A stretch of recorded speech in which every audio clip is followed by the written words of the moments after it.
Okay, I got this figured out, I think.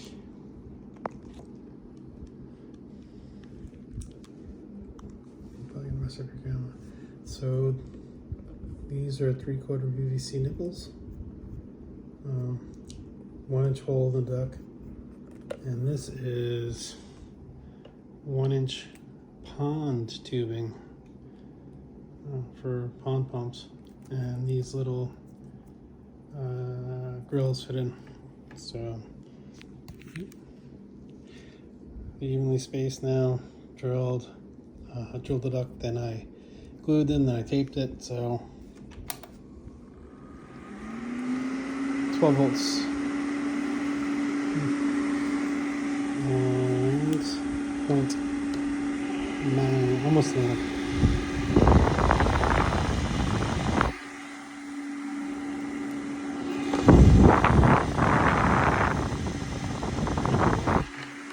Ramp up to 15, see what it does.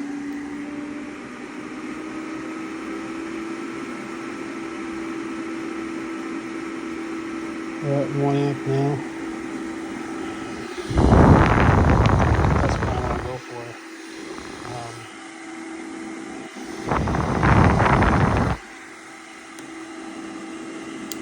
Pretty cool. I think this is a winner. So tomorrow I'm going to install it and see how it goes. Thanks, James.